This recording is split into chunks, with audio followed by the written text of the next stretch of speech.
If I could train a dragon, I could test or tame a lion. Any climbing and I'm shining like a diamond out of Zion. Been a tyrant, never solid, my retirement's desire. But my dwelling place is fire, fitting for my attire. If I could aim any higher, I hit the Allah higher. My asylum is in the bottom, my fringes in the bottom. Wobble, wobble, shaking the city with a drum. Cause it's one big titty bitch, really get fucked from the front to the back. We never stumble, never lag while they recover from the seven. We on the streets wreaking havoc, great terror from the blood. This is Donald stripping the club with those models, dripping with blood from the scripture. Stitching on W, nigga, I'm here to trouble you. Promising I'm a trouble shit. Rich niggas won't fuck with you, my people, so I'm comfortable. I should get to the upper room, truly we the untouchable. Fully automatic ball status. Fully automatic ball status. Fully automatic ball status. Fully automatic ball status. Fully automatic ball status. I'm here to conquer word if I'm telling my front to get it on. She got the beauty in the prom, booty eating the thumb. Wisdom will never come when your vision breaking it off. With the footage breaking it off, so we're ruthless about the law. Killing these Christians when it comes to religion, you live in false hostility in your thoughts. Won't come in with the talk, Kentucky ain't off of my chip, but put intention is what call the cooking crowd. Taking the sucker off the mountain like Moses before the battles. The chariots in the rattle, we riding up while the shallow. You copycat get the gallows, we coming out of the shadow with this. Resurrect to your left one, fully automatic ball status. Fully automatic ball status. Fully automatic ball status. Fully automatic ball status. Fully automatic ball status. I'm facing the east when I pray, but it's one west. All this camouflage on me, I'm a war vet. You be cake on the road, I ain't far-fetched. You niggas won't world peace like Ryan Artest. Hey, took it and ran with it. The old me had to die for me to transition. All the churches closed down, it's a pandemic. You be carrying everything like a transmission. You can think the general, I am the bar. Niggas running out of time like I have more. Red cup like label, I'm a connoisseur. I'll leave it where if I draw the sword. Nigga, it's the color conduct. Put on all black, get some rank, I know you solid. She ain't gotta get naked, she know she poppin'. We was yelling bad up way before the virus. Hey, most high Christ, this type of life ain't for the weak, you gotta sacrifice. Keep it up. We seeing unaware. Niggas go against the grind like they cutting hair.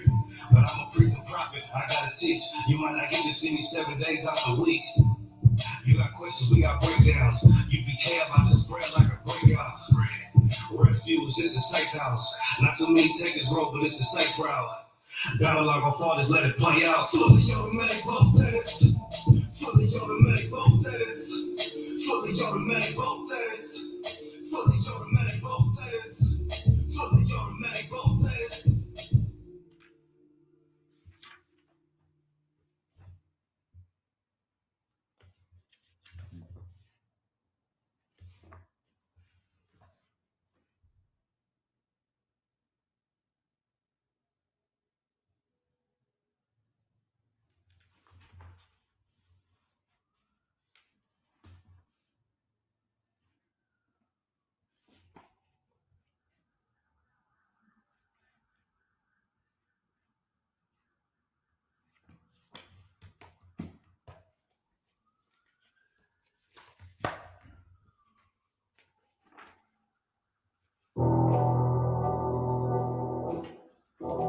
I got you.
To a ghost town. All right.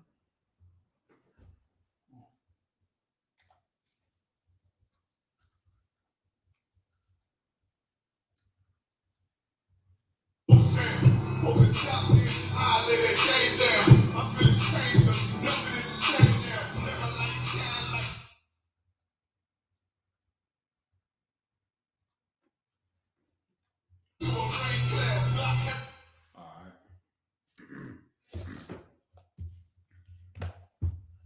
Let's go ahead and get straight into it.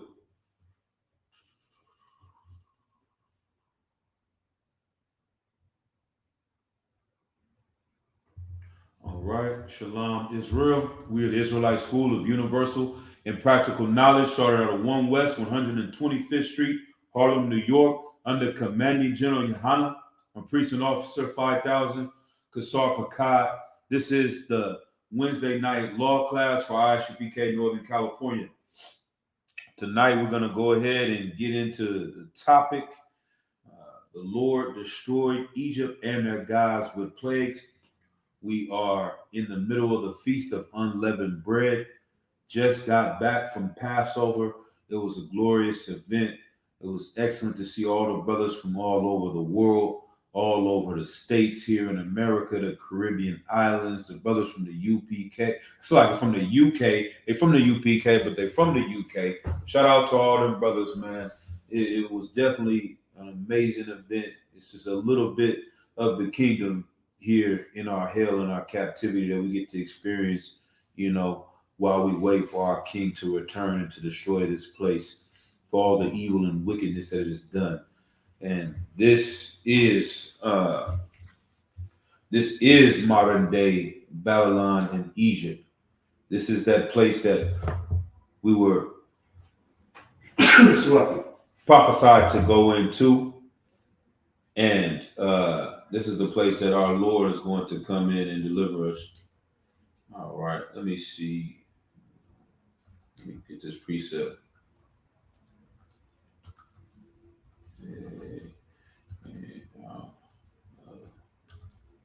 Egypt. And this is the times that we are waiting for. We're going to get to Jeremiah chapter 16, verse 14.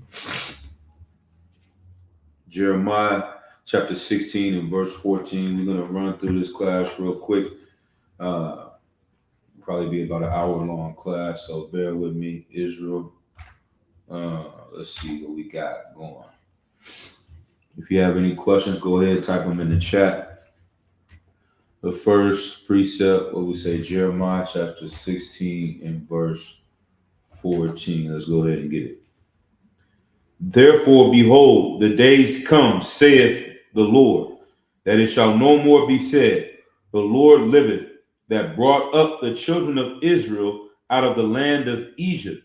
This is the times that we are entering into. These are the times that we are praying for, to bring forth these things that the prophet Jeremiah was prophesying back in these days. That the Lord will come in and destroy this modern day Egypt that we're living in and curse it with plagues and death and destruction that this place deserves for all the pain and suffering and death and blood it brought upon the children of Israel, so-called blacks, Hispanics, and Native American Indians. All right. Shalom Yabashim Yahshua Barakatah to Officer Yaganan. Yeah, that brother out there, I believe, in Austin, Texas. I saw him out there at Passover. I heard that brother's name a few times. I think he was in the Feast of Unleavened Bread asking questions as well. But Most High in Christ for all them brothers out there once again. And I'm going to read this verse one more time.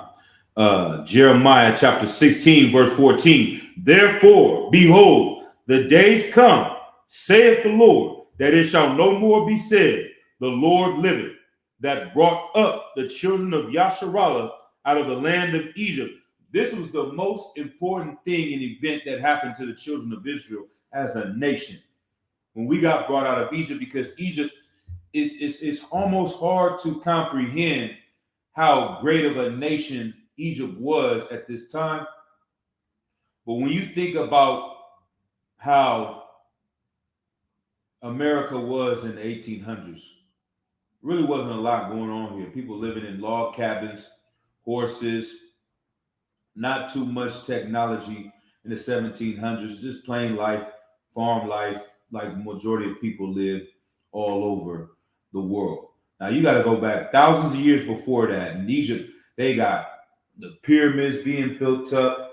These pharaohs are living in mansions. They got pools. They got heated pools. They got all this type of technology.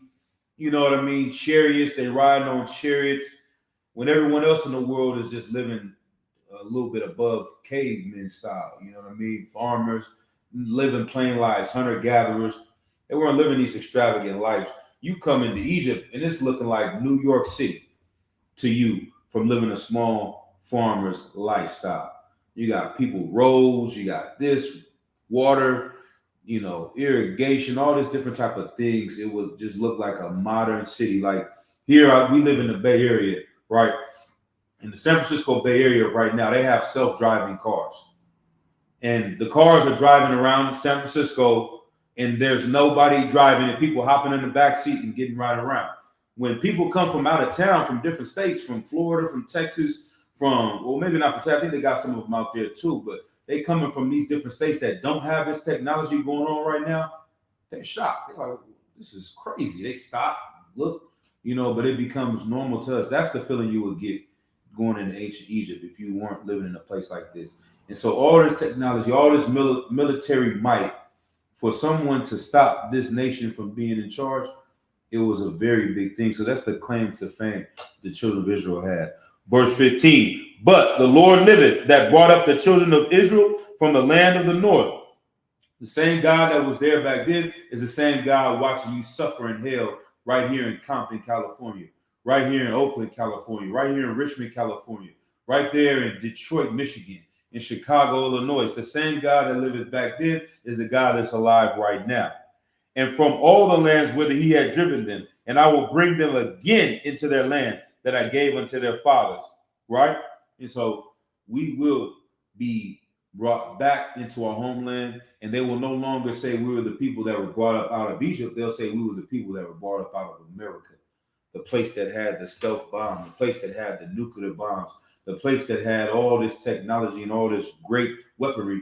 This is the place we'll be brought from. We're going to go back in time, though. We're going to look at how the Lord dealt with these heathens, these so-called Egyptians, and how he delivered us. Because every plague that was brought up against the children of Egypt was a plague to destroy and kill their gods and the myth that their gods had any power, right?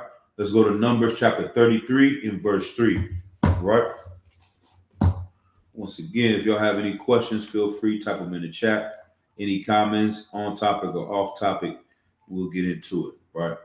The book of Numbers, chapter 33 and verse 3, all right? And it reads,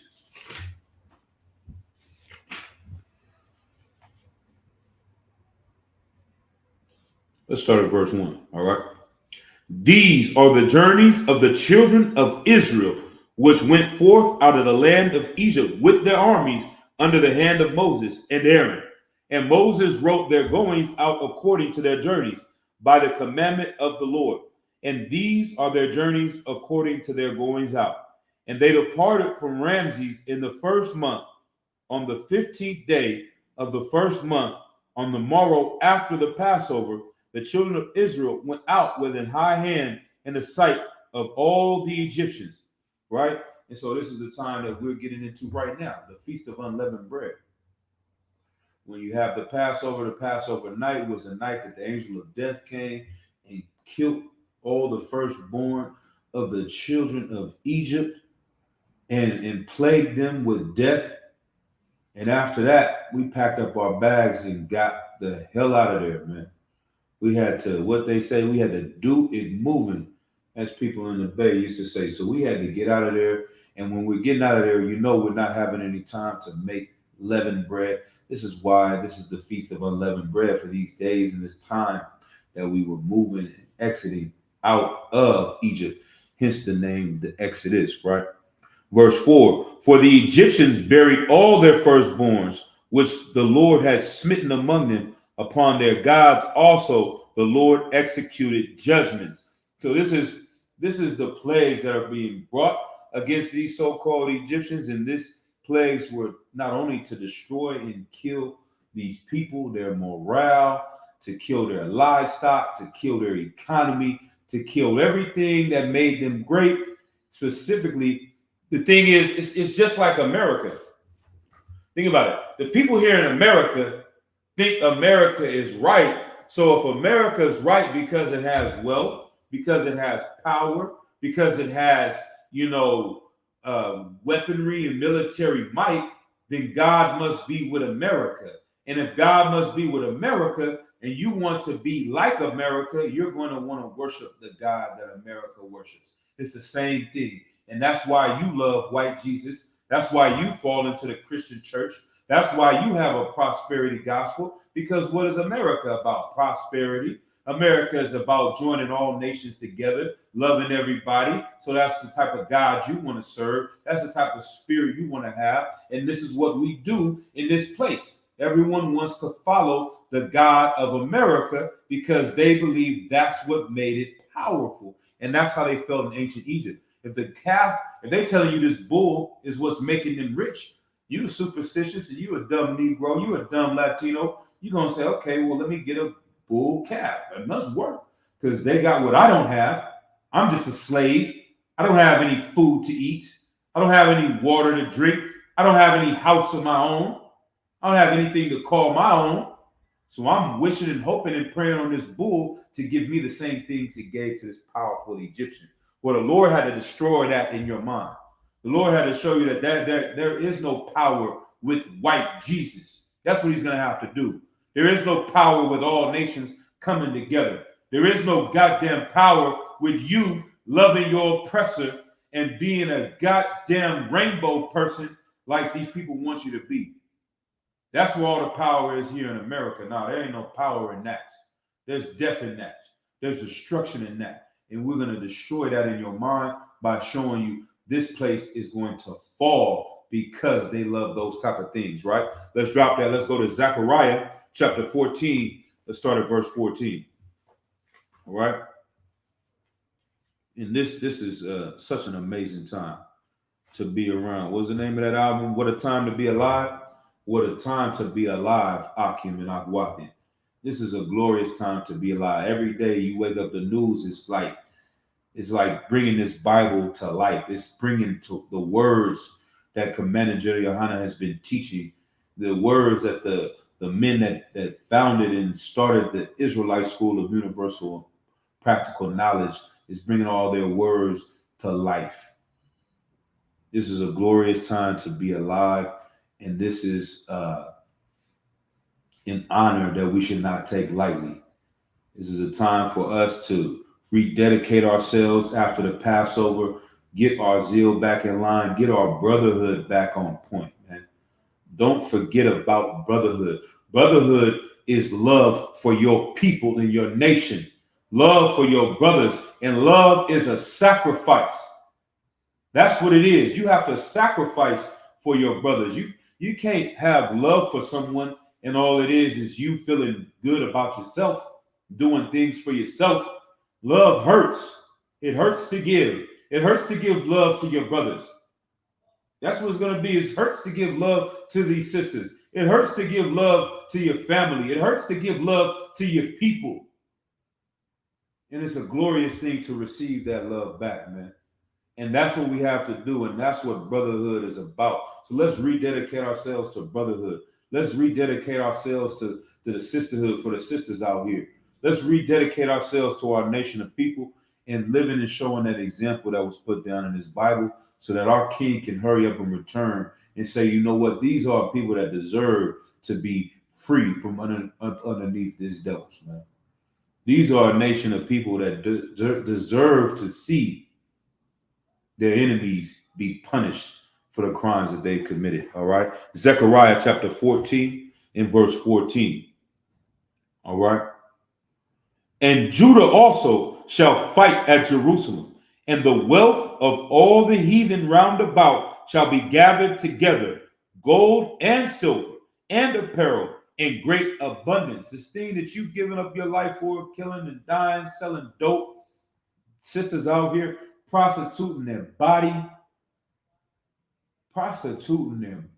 man, for money and gold and silver and apparel. These things are waiting for us. We don't got to do nothing but love one another as we love ourselves.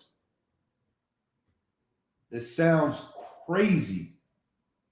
And you think it's crazy because your oppressor could never gain the wealth and power that he could by doing that.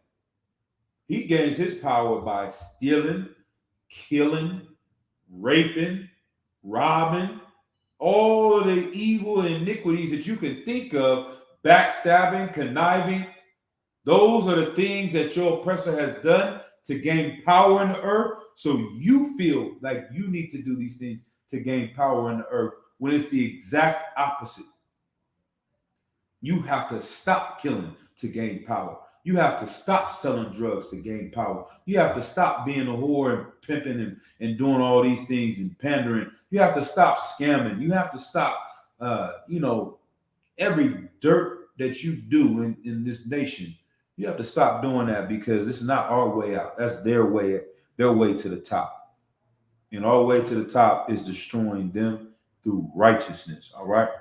And so that's what it says, verse 15. And so shall be the plague of the house of the mule, of the camel, and of the ass, and of all the beasts that shall be in these tents as this plague. And it shall come to pass that every one that is left of all the nations which came against Jerusalem shall even go up from year to year to worship the King, the Lord of hosts, to keep the Feast of Tabernacles. And it shall be that whoso will not come up of all the families of the earth unto Jerusalem to worship the King, the Lord of hosts, even upon them shall be no rain. They're going to be cursed if they don't bow down and say that Jesus Christ is a black man and is the ruler over all of the earth, the true King of kings and Lord of lords. They're going to have to humble themselves and bow down and pay tribute to the nigga, to the king nigga. You understand? And that's glorious, man. All right, let's keep reading. Verse 18. And if the family of Egypt got not up and come not, that have no rain, there shall be the plague, wherewith the Lord will smite the heathen that come not up to keep the feast of the tabernacles. This shall be the punishment of Egypt and the punishment of all nations that come not up to keep the feast of tabernacles. Right? They're gonna have to honor and pay homage to the blacks, Hispanics, and Native Americans that are ruling over this place. And it'll just be like everything else, man. They won't be able to keep their bastardized holidays and worship their false gods anymore because of the plagues that were mentioned that will come up against them. And they won't be able to prosper because the Lord will destroy anything that they try to do. So they're going to have to be in complete order under the children of Israel. Now we're going to go to the book of Josephus. All right. The book of Josephus. Josephus was a man that was around the times after Christ, right up a little bit before, 70 AD. He was a historian.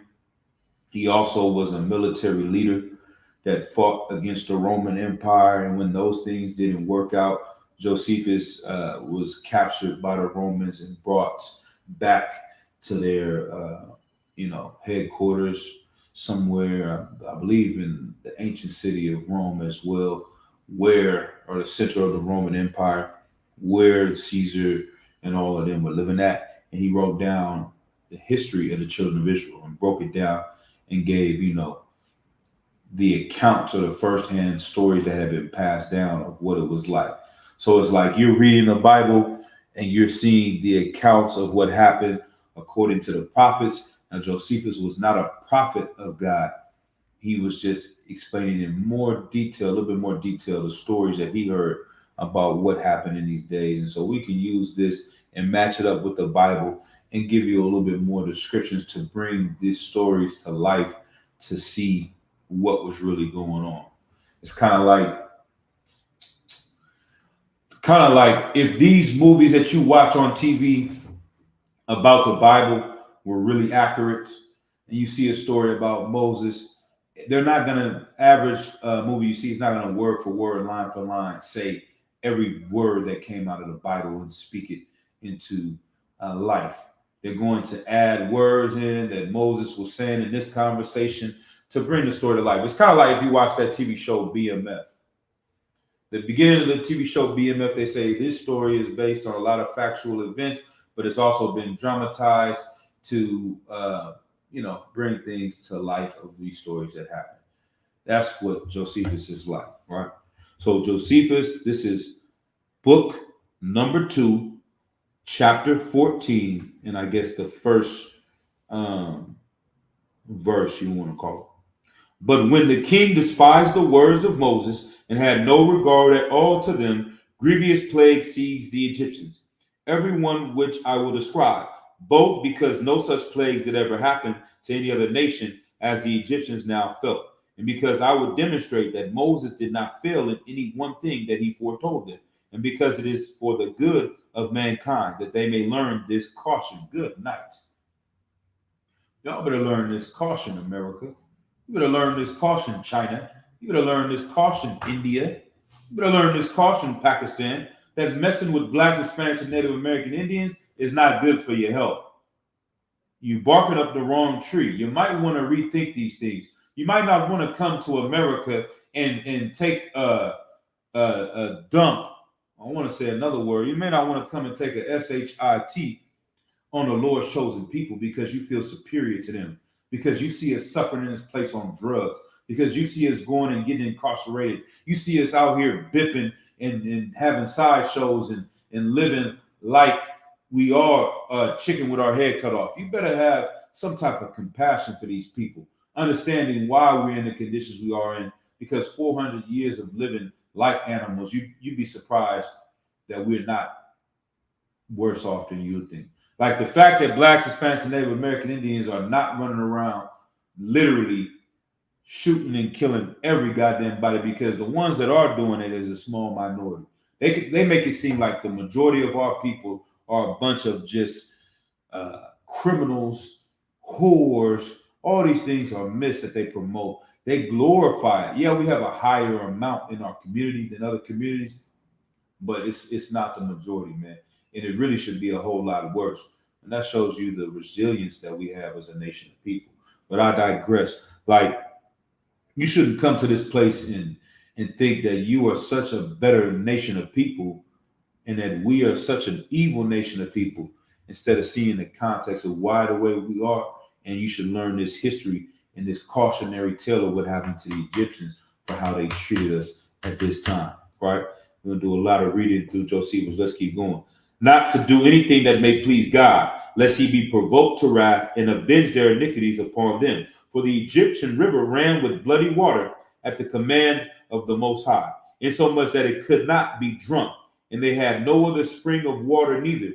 For the water was not only of the color of blood, but it brought upon those that ventured to drink of it great pains and bitter torment. Such was the river to the Egyptians, but it was sweet and fit for drinking to the Hebrews, in no way different from what it naturally used to be. Like, and this water and this blood for them, it was disgusting. It was something that they couldn't consume. But for us, it was like, man, it was amazing. You know what I mean? It was like that. And as the king therefore knew not what to do in these surprising circumstances and was in fear for the Egyptians, he gave the Hebrews leave to go away. But when the plague ceased, he changed his mind again and would not suffer them to go. All right. Let's see. Okay. And let's see. We can go in. Let's see. I know they have 2 types of. Let's see. We can look this up real quick.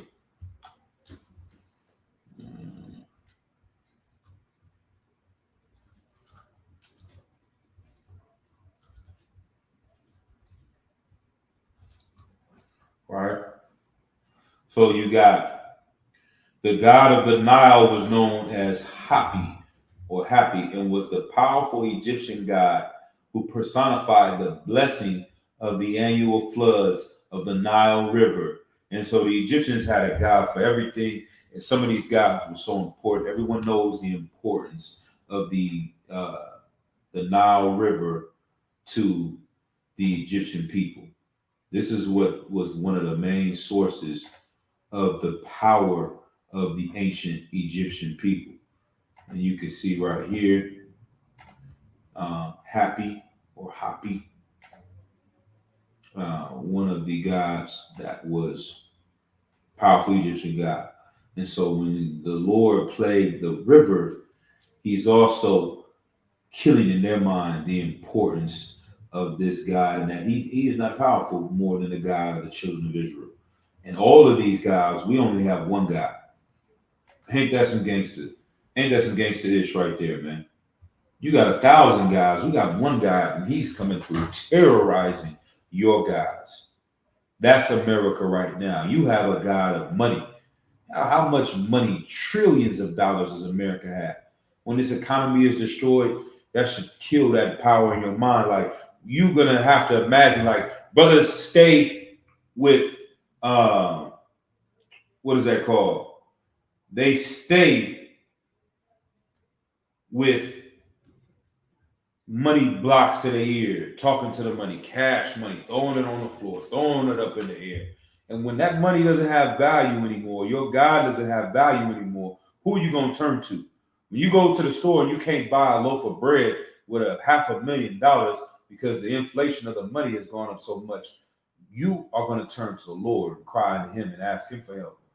Because you're going to realize that your white zaddy who rules America really doesn't have any power, and this money and this gold that you worship doesn't have any power. All right, let's keep going. We're going to remove that one. Go back to here real quick. All right.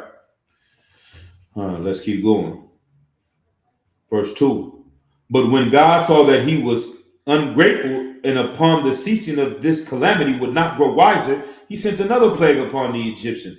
An innumerable multitude of frogs consumed the fruit of the ground.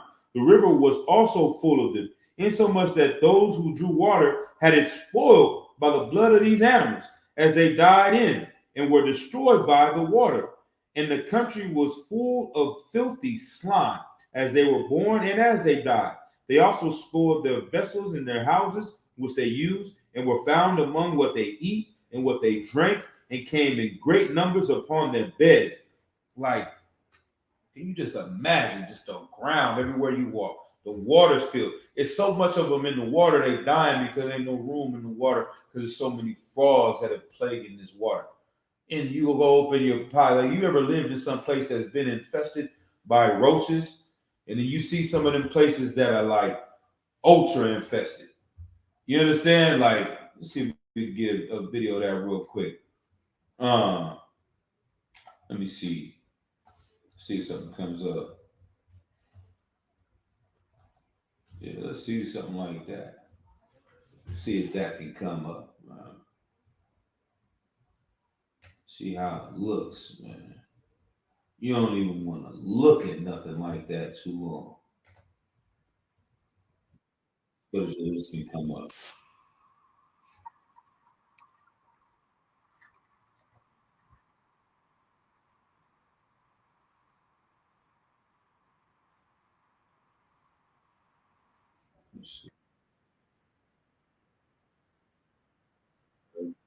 Years have included maintenance and industry leading.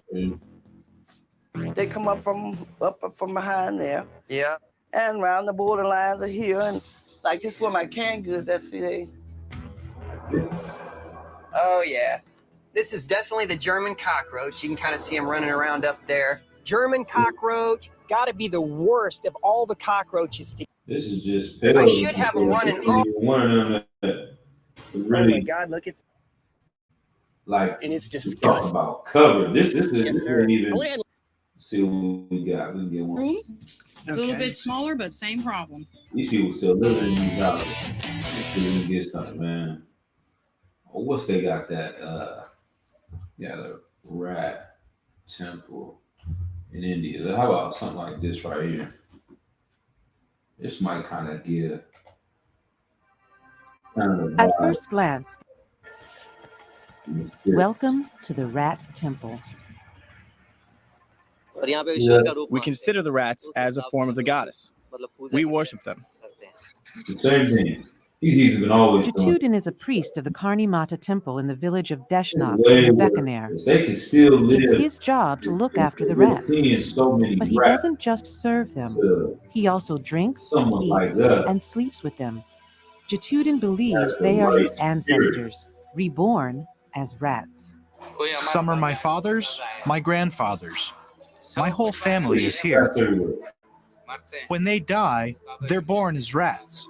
When a rat dies, it's born as us humans. How sacred are these rats that they're treated like celebrities?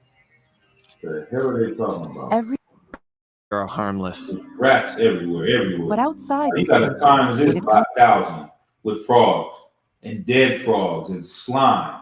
All of this coming from these people. This is how many frogs were all over Egypt, right? So I'm gonna read it again, right?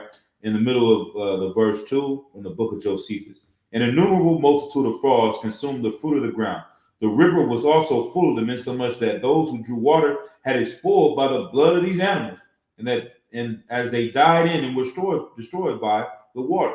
The country was full of filthy slime as they were born and as they died. They also spoiled their vessels in their houses, which they used, and were found among what they eat and what they drink, and came in great numbers upon their beds. Just like a rat infestation or a roach infestation like never seen before. There was also an ungrateful smell, and a stink arose from them as they were born and as they died therein. Like, if you have one animal, in your house, one dog, you go to somebody's house, you can instantly smell like this is a house where there's a dog or two that live up in here. You can smell it instantly. All these animals have smells. It's just so few, or they so far away from you, you can't smell what a frog smells like. But you got millions of them all over the place, and they're dying, and they're, having bowel movements and being born. The stink, you could smell it miles away. You could smell it miles away from this. Now, when the Egyptians were under the oppression of these miseries, the king ordered Moses to take the Hebrews with him and be gone, upon which the whole multitude of the frogs vanished away, and both the land and the river returned to their former natures. Right? And so then, boom. Now we're going to bring up one more time. Bring up another one. Right. Boom. So then you get this. You can go and see right here. We'll bring this up on the screen. So lock it. Boom. Boom. So right there. And Shalom Yabashim Yashai Rokatha to Trooper Matam Yad. Checking in from San Jose. My brother right there, man, had a glorious time out there. Got to dwell in unity with this brother out there in Passover. And it was an amazing event. And y'all brothers made it even better and glorious, you know what I mean? Getting to spend some time with the Akia, man. And so the water to that brother was out there putting in work, after Passover, holding it down, and much respect and honor to that brother, Matam Yad Ban Yashakar, holding it down for the tribe of Issachar. All right. Now, let's go ahead and get this Egyptian god, the god, what is it called? Heket. The god Heket. Sometimes spelled Heket, is an Egyptian goddess of fertility, identified with Hathor, represented in the form of a frog. To the Egyptians, the frog was an ancient symbol of fertility related to the annual flooding of the Nile. Like, it's almost some gangster. So when the Lord's going to destroy the river, there, boom, you must send a plague of frogs in that river and all over your city.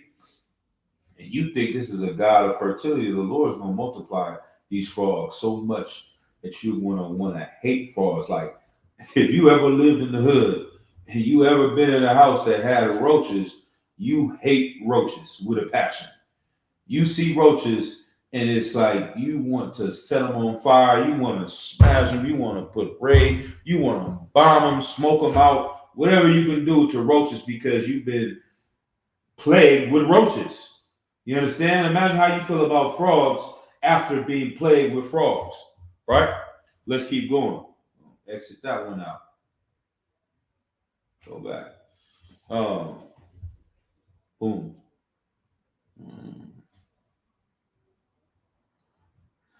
But as soon as Pharaoh saw the land free from this plague, he forgot the cause of it and retained the Hebrews. He still don't want to let us go. This is the thing. This is like COVID happening right now. This is like COVID happening and the whole world being shut down and America not having any conscience, not having any self-awareness that maybe America should change the way it's treating its people here that it used to get everything that it has. Maybe America should go in a different direction and stop treating Black, Hispanics, and Native Americans like animals. Nah, they're not going to think about that. They say once COVID goes, we right back to putting a foot on your neck. We right back to oppressing you like nothing ever happened. Like we didn't sit here and beg God to deliver us from these plagues. That we did it, we saved ourselves, and now it's back to business. Nah, they didn't figure that out yet. And was the brother Questalaki, if I may, was Egypt already here before Adam and Eve? All right.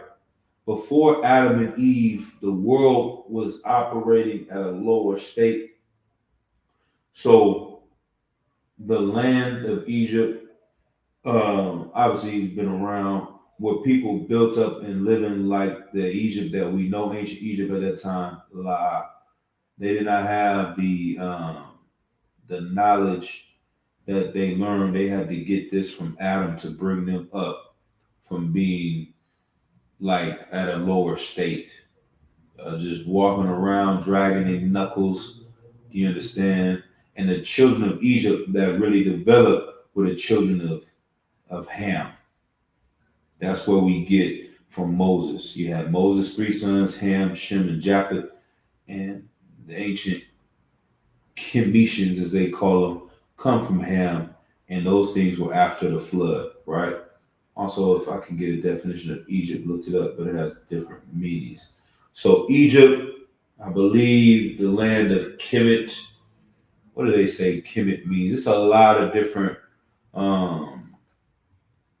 definitions. I believe it has something to do with black definition.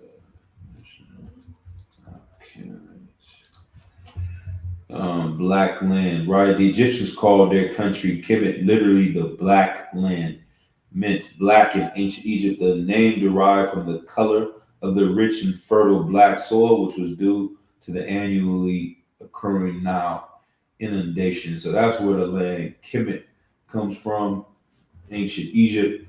It also most likely is tied into dealing with the dark-skinned Hamites that lived there as well.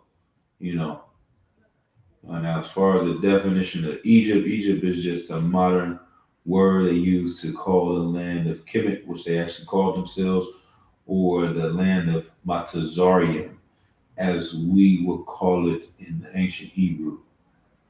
All right.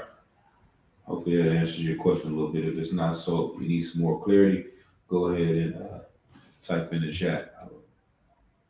Let's keep going though for time's sake.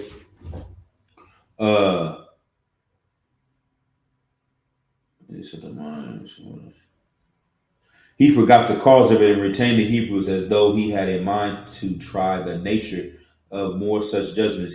He would not yet suffer Moses and his people to depart, having granted that liberty rather out of fear than out of any good consideration. That's another thing. Like when America started giving, stimulus packages and all this stuff, helping people out during the pandemic, it wasn't because they did it out of the kindness of their heart. It was because they did it out of fear. They had a fear that these people will riot and overturn this place if they don't have any food to eat, if they have all this fear that they won't have a place to stay. So they put up moratoriums where you can't get evicted from your house. They're giving you food stamps. They're giving you stimulus. They're telling you that you have access to this and to that because they know these people rise up and start fighting over the basics of life, that this place will be destroyed. And they didn't, not Moses, Slakia, the Pharaoh didn't care about the children of Israel. He just had fear in the times of his danger and his calamity, so he tried to appease the children of Israel. Verse 3, accordingly, God punished his falseness with another plague, added to the former, for there arose out of the bodies of the Egyptians an innumerable quantity of lice, by which, wicked as they were, they miserably perished, as not able to destroy this sort of vermin either with washes or with ointments, at which terrible judgment the king of Egypt was in disorder, upon the fear into which he reasoned himself, lest his people should be destroyed. And that manner of this death was also reproachful, so that he was forced in part to recover himself from his wicked temper to a sounder mind. For he gave leave for the Hebrews themselves to depart. But when the plague thereupon ceased, he thought it proper to require that they should leave their children and wives behind them in pledges of their return, whereby he provoked the Most High to be more vehemently angry at him. Right? So this is another plague, the plague of the lice. Well, guess what? These filthy, disgusting people in Egypt had a god of lice as well. They had so many guys. Let's see, who is that?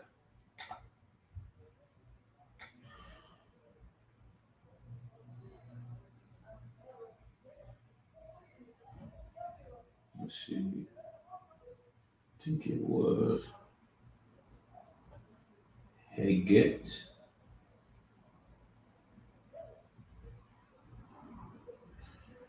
A-E-G-T.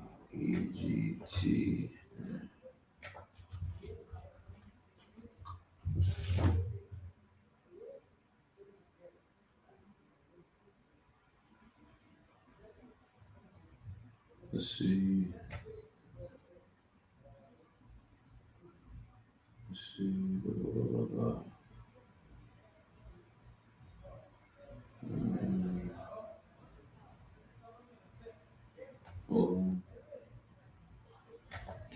Heget.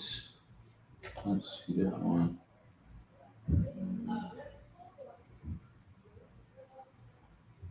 Let's see.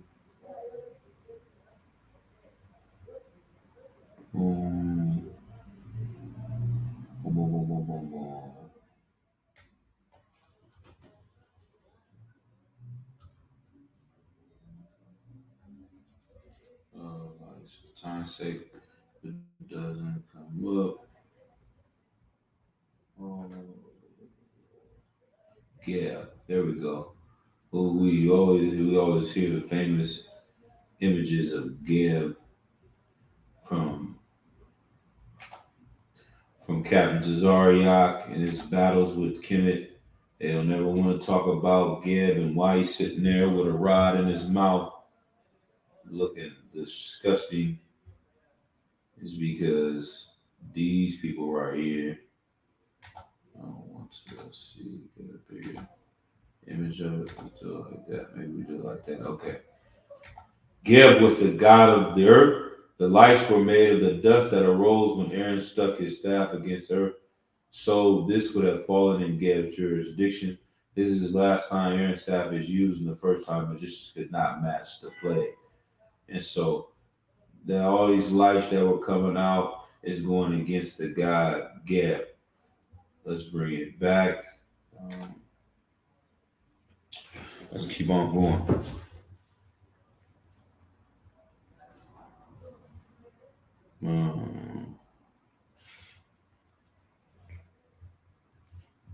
But so it just keeps going back.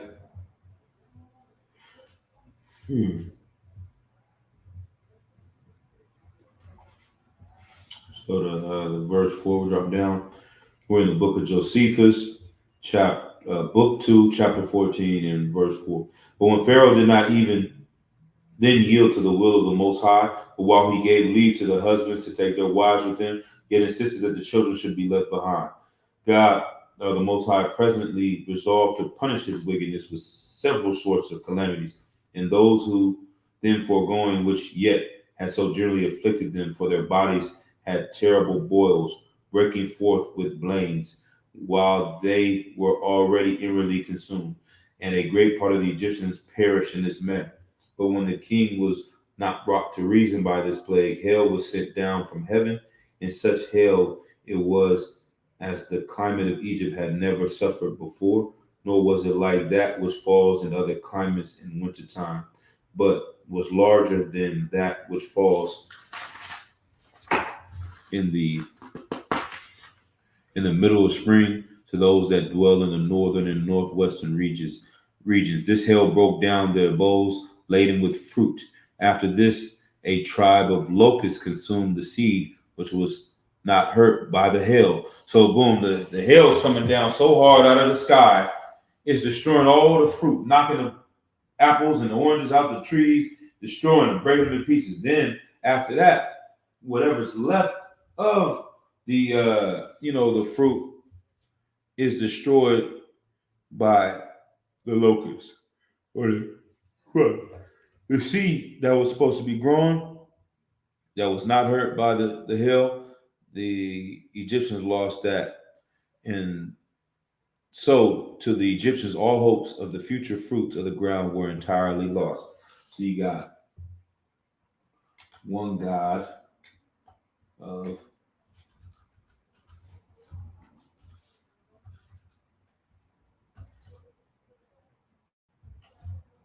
the God of the sky.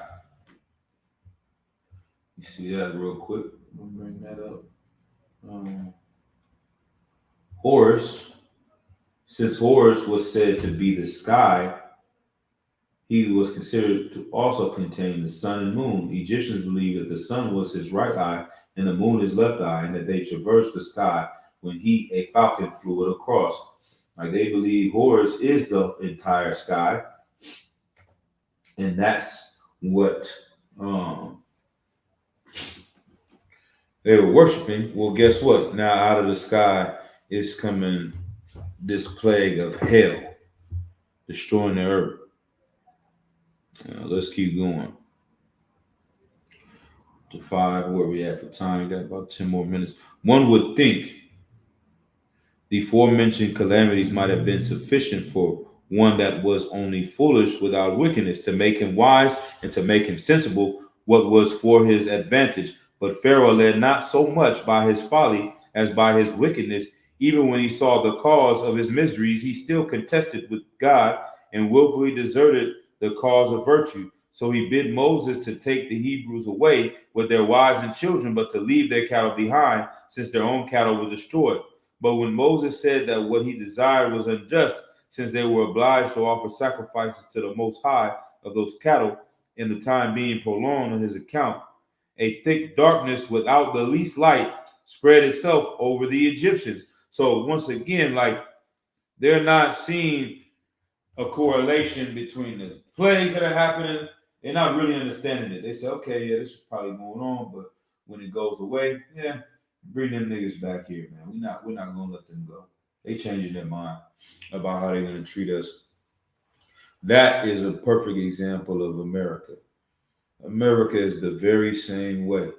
When it's convenient for them to try to show some love and try to act like they have changed the way they're treating blacks, Hispanics, and Native American Indians, they'll do it. But as soon as they sit back and get to a better position, they turn right back on us again, man. Want us to be right back in our place.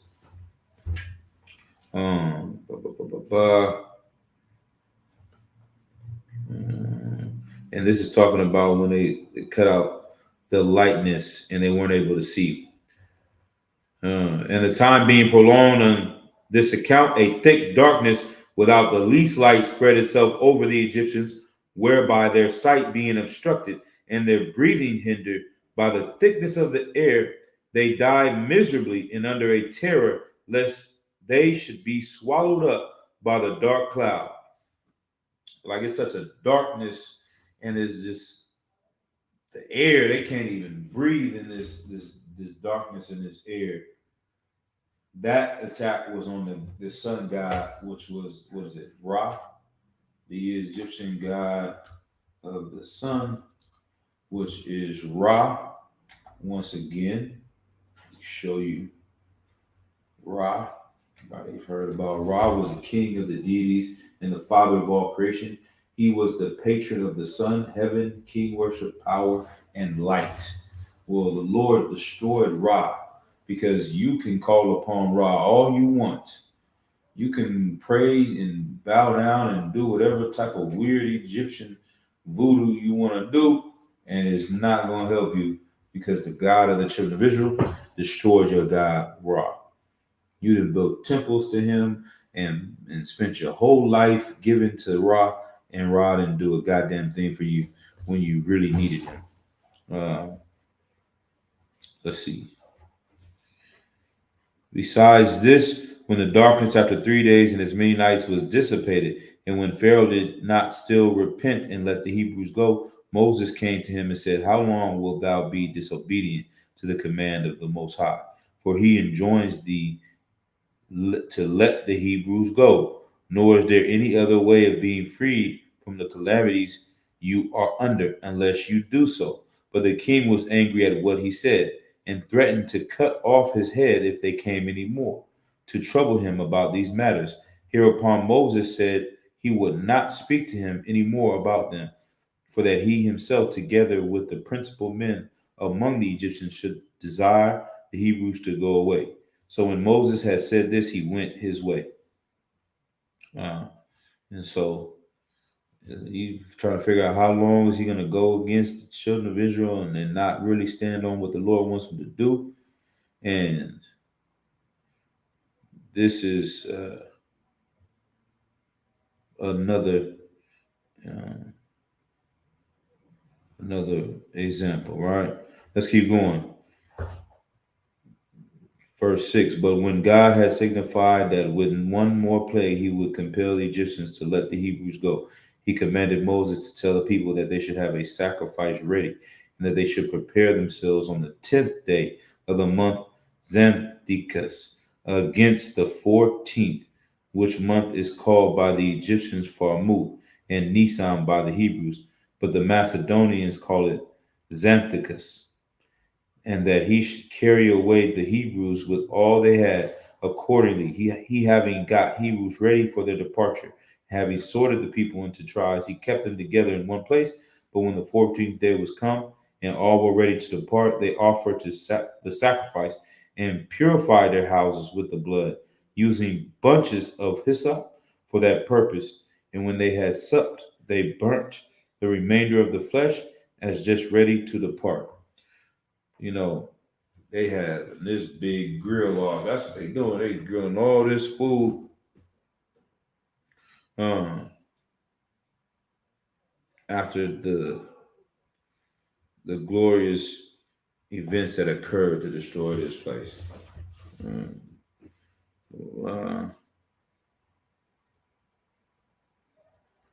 It talks about the feast of the Passover. Whence it is what we do still offer this sacrifice in like manner to this day, and call this festival Pesach, which signifies the feast of the Passover, because on that day the Most High passed us over and sent the plague upon the Egyptians. For the destruction of the firstborn came upon the Egyptians that night, so that many of the Egyptians who lived near the king's palace persuaded Pharaoh to let the Hebrews go. Accordingly, he called for Moses and bid them begone, and supposing that if once the Hebrews were gone out of the country, Egypt should be freed from his miseries, they also honored the Hebrews with gifts, some in order to get them to depart quickly, and others on account of their neighborhood and friendship they had with them. All right. And so all these different plagues, once again, from the sun, Amun-Ra, from the frogs, from the locust was another big one. All those things that these Egyptians worship, the Lord had to kill. All right. Brother has a question. Salaki, if I may, all the 12 tribes were in Egypt or separated, needed scripture about Pesach. So all the 12 tribes were in Israel. You can get that. Go back to what is that? Genesis. Genesis. Find that real quick. Boom. Take Joseph's dream. Boom. Joseph. Let's see.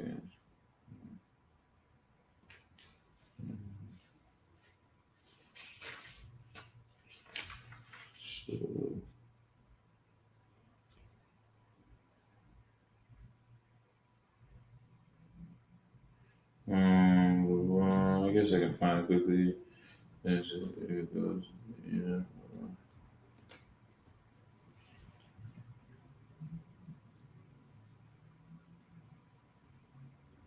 So we can go to the book of Genesis, chapter 46, and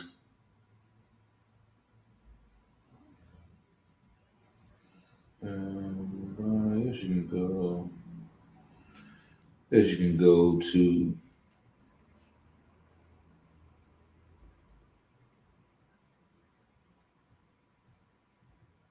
I guess you can read up on that on your own, the whole chapter, but it talks about the book of Genesis chapter 46 and verse 8. And these are the names of the children of Israel which came into Egypt, Jacob and his sons, Reuben, Jacob's firstborn, and the sons of Reuben. And then I'm just skipping down verse 10, and the sons of Simeon, and the sons of Levi, and the sons of Judah, and the sons of Issachar, and the sons of Zebulun, and the sons of Gad, and the sons of Asher, and the sons of these are the sons of Rachel's, Jacob's wife, Joseph and Benjamin. And Joseph in the land of Egypt were born Manasseh and Ephraim. All right. And these are all the sons of Dan, the sons of Naphtali, verse 24. Verse 26, skipping down a little bit. All the souls that came with Jacob into Egypt, which came out of his loins, besides Jacob's sons' wives, all the souls were 66. And the sons of Joseph, which were born him in Egypt, were 2 souls. All the souls of the house of Jacob, which came into Egypt, were 10. So 20, a score is 20. So 60 is 60, and 10, which is 70. And he sent Judah before him unto Joseph to direct his face unto Goshen, and they came into the land of Goshen, and that's where the children of Israel land. So this is talking about the 70 souls that came into Egypt, all these different brothers from the different sons of Israel, or the 12 tribes of Israel, and then them coming down into the land with their wives and some of their children. And so we find that other precept too real quick.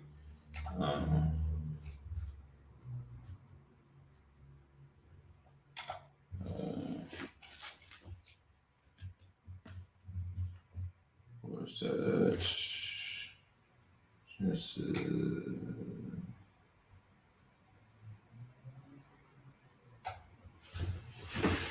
Deuteronomy 10 and 22.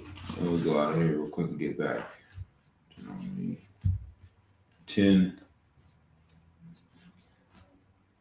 Deuteronomy chapter 10 and verse 22, and it reads, Thy fathers went down into Egypt with 70 persons, and now the Lord thy God hath made thee as the stars of heaven for multitude. So we went down, it was just 70 of us that went in.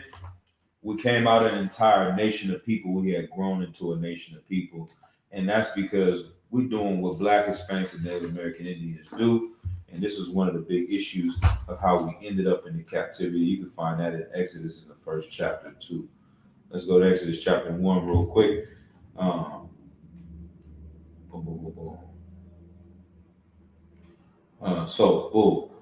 Exodus chapter 1. And I mean, you can even go, this is a good straight point precept that can help you too, right? You go to Exodus chapter 1 and verse 1. Now, these are the names of the children of Israel which came into Egypt. Every man in his household came with Jacob. All right, you go straight to the point. This is a precept you want to use as well. Reuben, Simeon, Levi, and Judah, Issachar, Zebulun, and Benjamin, Dan, and Naphtali, Gad, and Asher. All the souls that came out of the loins of Jacob were 70 souls, for Joseph was in Egypt already. And Joseph died, and all his brethren, and all that generation. And the children of Israel were fruitful, and increased abundantly, and multiplied, and waxed exceeding mighty. And the land was filled with them. Right? And now there arose up a new king over Egypt, which knew not Joseph. And he said unto his people, behold, the people of the children of Israel are more and mightier than we. Come on, let us deal wisely with them, lest they multiply. And it come to pass that when there falleth out any war, they join also unto our enemies and fight against us, and so get them up out of the land. Therefore they did set over them taskmasters to afflict them with their burdens, and they built for Pharaoh treasure cities, Pithom and Ramses. But the more they afflicted them, the more they multiplied and grew, and they were grieved because of the children of Israel. And the Egyptians made the children of Israel to serve with rigor. So that's another thing. The more they try to destroy us and oppress us, the more and more we grew. And that's exactly the case that they have with us to this day. You know, Esau is not having children like blacks, Hispanics, and Native American Indians. Isn't that something? The so-called Europeans, the Caucasians of America, are having low fertility rate, but they've got the best medical attention. They got the best food and vegetables available. They got the best education, the best houses. They go in and get a massage every week and masseuse, all of that. They eat gluten-free, organic, and these devils still can't have children. They giving us McDonald's and Top Ramen, and we having kids popping them out like popcorn, man. We growing up on corn tortillas and straight carne asada, man, from the store, man. That's it. That was supposed to be the throwaway steak back in the days. They didn't want that steak that they were giving us, that the brothers from Issachar were using to make carne asada. That was supposed to be the throwaway meat, the tough meat. That's not T-bone steak. That's not prime rib. That's not no goddamn what they always love. What they eat, the filet mignon. They eating the skirt steak. They chopping that skirt steak up, flipping it, man, putting seasoning on there, the lime juice, the cilantro, you know, all the right seasonings on there, and turn it into a glorious meal. And now these heathens want to double back and I want to go to the taqueria. I want to go get me a burrito. I want to go and get me this and that. They want to come amongst the children of Israel and eat the food that was supposed to be scraps. They're going to go to the Benjamite restaurant, you understand, and get some oxtails, right? Get them some curry goat, the scraps that they threw away. Now they want to come and treat it like it's a delicacy because the children of Israel turned it into something glorious, man.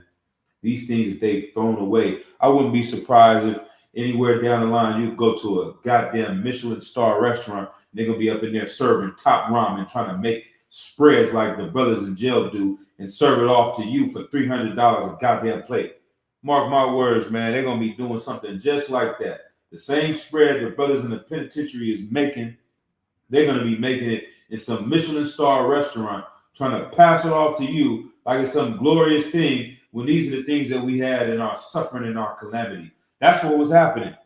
The more and more they oppressed us, the more and more they pushed us down, the more and more they grew. They don't understand it. How are you going to an Ivy League college, you living in the suburbs, got everything, got all the doctors, and you still can't have children?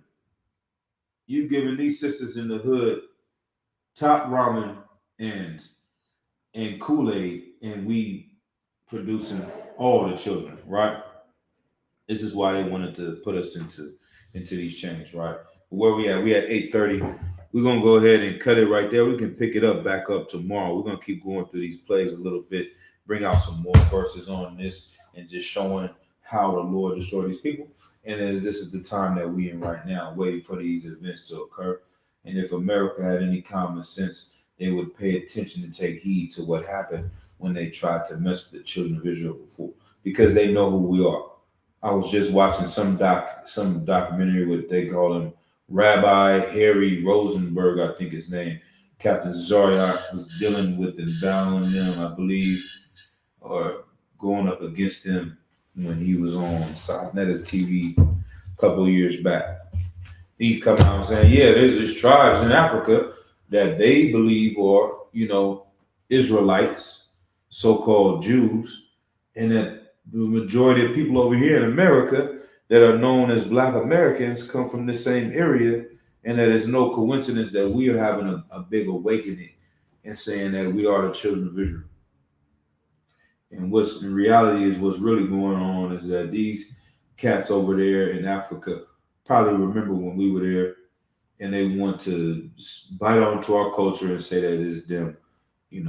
It may be some brothers left back, who knows? But what we know is the majority of the children of Israel are over here right now, because we're the ones that are really fitting those curses and really fitting those plagues that were talked about, prophesied. But one thing's for sure is that even they know who we are. You don't know who you are.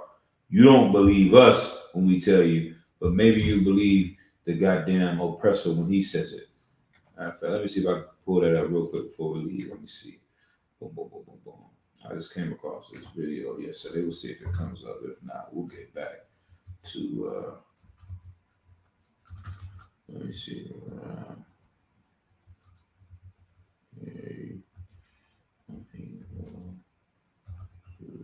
Let me see if a quick short comes up. Let me see if we can find shorts. What do you do for a living? Well, I'm retired. I play a lot of golf, and I just recently celebrated my 49th wedding anniversary.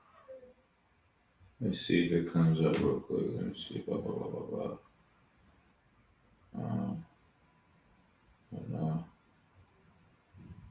I'm going to see if I can find this real quick.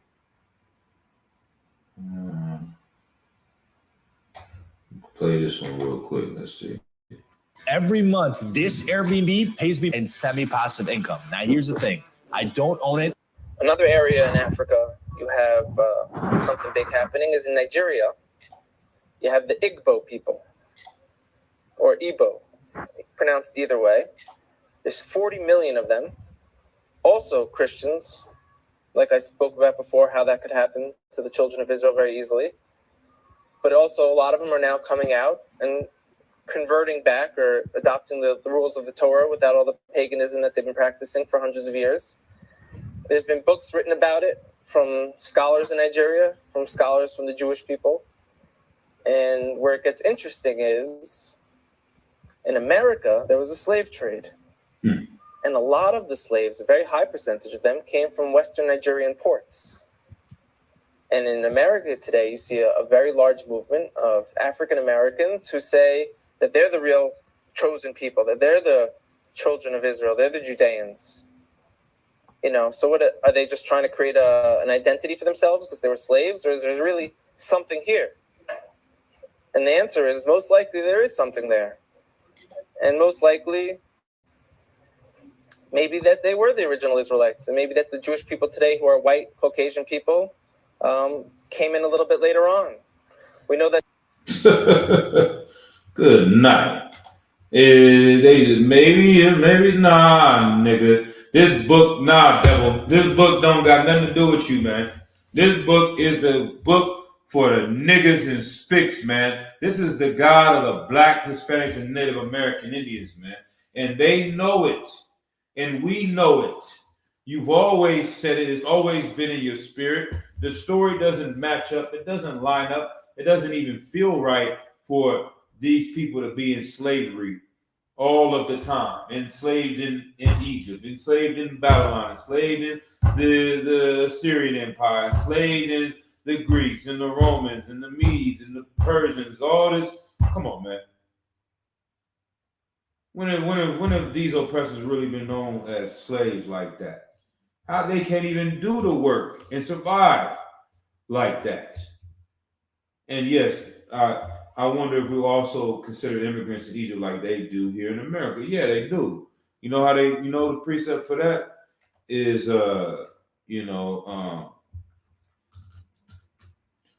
they looked at us like we should be in the back of the bus, what they call second-class citizens.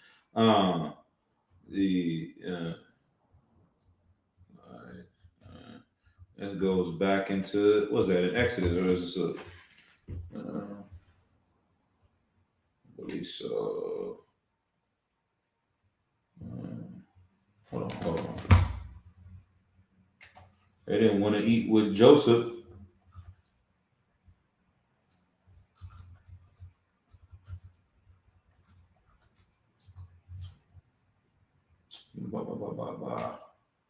Where is that?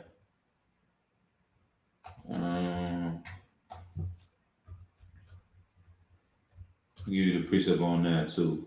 Go ahead and close out.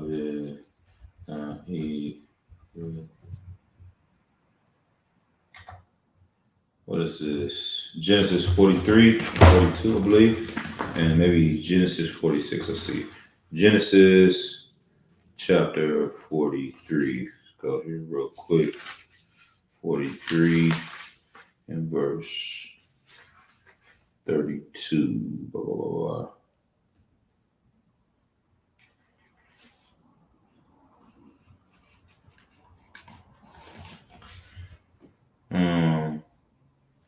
I believe we got that one right here. So we go ahead and go back. I'll read this one real quick. The book of Genesis, chapter 43, verse 32. And they set on for him by himself, and for them by themselves, and for the Egyptians which did eat with him by themselves, because the Egyptians might not eat bread with the Hebrews, for that is an abomination unto the Egyptians. It was an abomination for them to eat with the children of Israel. It's the same way they treat Blacks, Hispanics, and Native American Indians to this day, like a second-class citizen. Like I was saying that when we was getting on the plane, you're going through the first class, and all the Blacks, Hispanics, and Native Americans pretty much is going to the back. You might have a few every now sprinkled in first class. They got their money to get up there, right? But the reality is the majority of the niggas is in the back of the plane, and they figured a way to have segregation. Without having segregation, they use their money. It's the same way. How do you segregate a restaurant in California? Back in the days in the South, you just said no niggas, no Hispanics allowed, no blacks, no Hispanics allowed in this restaurant. You can't use this bathroom. You can't come around us. How do you segregate it now with integration? You just raise the prices. Black people, Hispanic people can't make it here. The brothers from the hood and barrio can't come to this restaurant, but we can't afford this restaurant. So it's really whites only. It's really for the heathens only, but it doesn't say that on the door. They didn't want to eat with us back then. They didn't want to eat with us today. They made these laws back then, and they looked at us like we were an abomination to them because we were simple people that were sheep herders. They looked down on us because we were dealing with these animals and these sheep. And I even think about it too, like going to Passover into the slaughter of the lambs. If you remember walking through where the lambs and the goats were at, you remember the smell that it was around that area, right? Is a stench being around these sheep and these goats, right? So they looking down upon us because we working with these animals, but in reality, we were cleaner than them.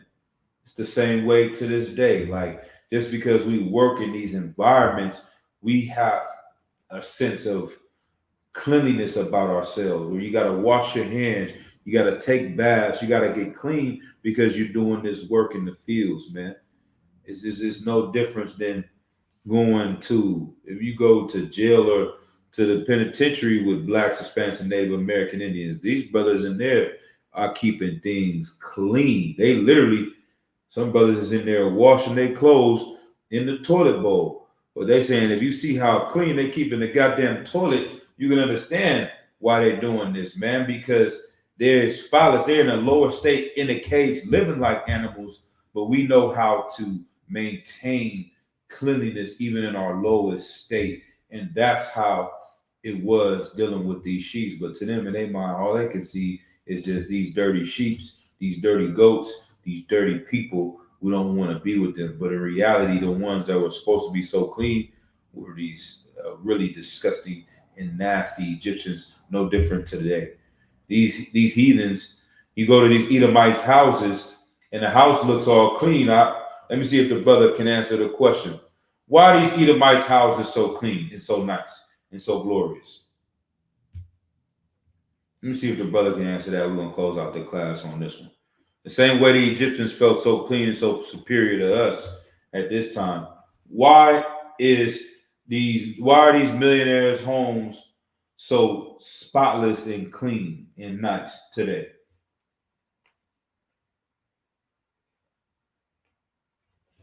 Give it a couple more minutes. Why, if you go to Mark Zuckerberg's house and the house looks amazing on the inside?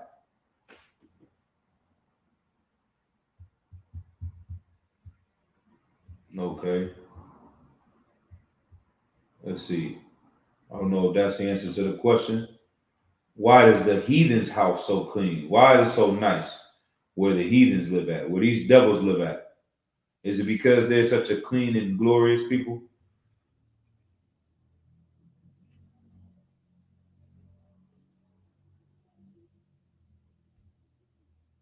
Let's see. I'm going to go ahead and answer for time's sake, right? The reason why these oppressors, they really are disgusting people. They're really a nasty people. They're really a dirty people. The reason why their house is so clean is because we clean it. Because it's a Latino woman, a Latina coming in there and cleaning up after them. It's a black sister that's coming up in there and washing their dishes. It's somebody that's coming in there and washing their clothes. Exactly. There you go. You understand? Brother, they use us to clean their homes, to clean their streets, to clean their restaurants, to clean their cars, to clean everything. They don't do a goddamn thing. And if they really were left to their own selves, the houses would be disgusting. My rib worked for one of these devils. And she come up in there and she seeing how the dishes, she gone for the weekend. They don't got nobody over there. Dishes all over the place. There's nothing, every goddamn dish in the house used. The toilet is disgusting. You understand? The only reason why they have cleanliness is because they can pay us to clean their house. And the only reason why they can pay us is because they are oppressing us. And then they come to the ghetto and they say the ghetto is disgusting and dirty and not clean. They say your house is disgusting and dirty and not clean. That's because we spend our whole goddamn energy cleaning your house. That's because we spend our whole time cleaning up your neighborhood. We don't have our neighborhoods put together because we're over there fixing up yours, man. And then even amongst that, we still maintain our cleanliness too, man, inside of that. But with that, we're going to go ahead and close out this class. For time's sake, we say shalom, Yahweh Shem Yahshua B'Chatham. To all the brothers, Yahweh Shem Alatam B'Shem Yahshua. To all the sisters, we'll pick it back up tomorrow. All right.